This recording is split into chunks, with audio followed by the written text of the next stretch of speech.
जय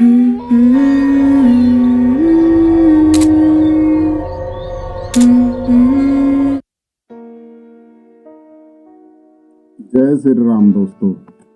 समर कानपुर के एक छोटे से शहर में रहता था। 4 साल पहले कानपुर में रहने वाला समर अपने पूरे फैमिली के साथ कोटा में शिफ्ट हुआ था। उसके 12th के एग्जाम नजदीक आ रही थी और वो उन्हीं की तैयारी कर रहा था। समर वैसे तो बहुत ही ब्रिलियंट स्टूडेंट था, पर वो जब से कोटा के नए घर पर शिफ्ट हुआ था तब से उसका ध्यान भटकने लगा था और उसकी तबीयत भी धीरे धीरे बिगड़ने लगी थी और समर थोड़ा अलग अलग सा रहने लगा था।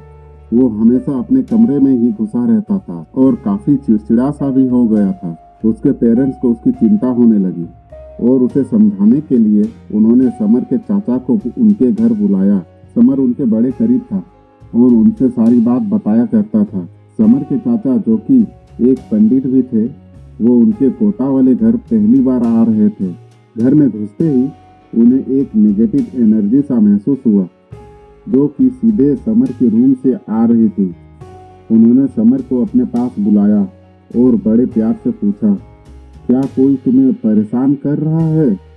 तो समर ने बहुत घबराते हुए बताया, ऐसा लगता है कि उसके कमरे में उसके अलावा और भी कोई है।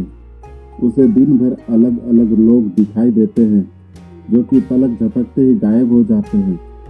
कभी कभी बेड पर एक औरत जो रात भर रोते रहती है, तो कभी कभी एक छोटा सा लड़का जो खिड़की की ओर देख रहा होता है।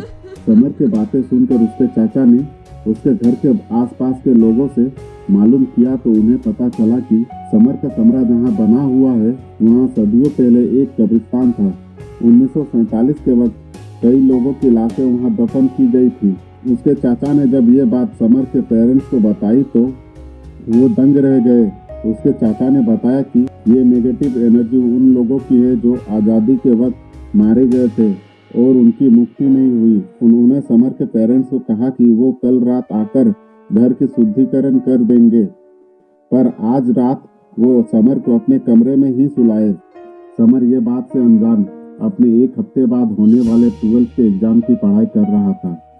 तभी उसके माँ ने उसे सोने के लिए बुलाया तो उसने कहा कि वो थोड़ा रिवीजन करके आ रहा है।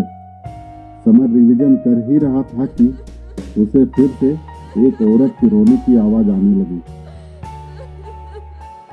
उसने देखा तो वो औरत उसके बेड पर रो रही है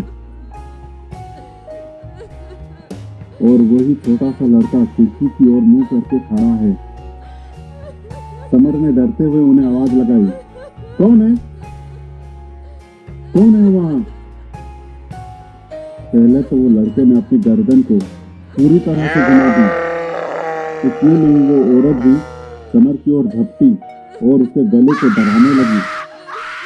तब समर जोर जोर से चिल्लाने लगा, बचाओ बचाओ। उसकी चीख सुनकर उसके पेरेंट्स फौरन आ गए। उन्होंने देखा कि समर के रूम में पूरा अंधेरा था और किसी के रोने की आवाज आ रही थी। जैसे ही उन्होंने लाइट ऑन की, समर वहीं कोने में बेहोश पड़ा हुआ मिला। उसके पेरेंट्स उसे फौरन हॉस्पिटल लेकर गए। कुछ दिनों तक समर हॉस्पिटल में ही एडमिट था। जैसे ही समर हॉस्पिटल से ठीक होकर आया, उन लोगों ने वो घर फौरन छोड़ दिया और वापस कानपुर आ गए।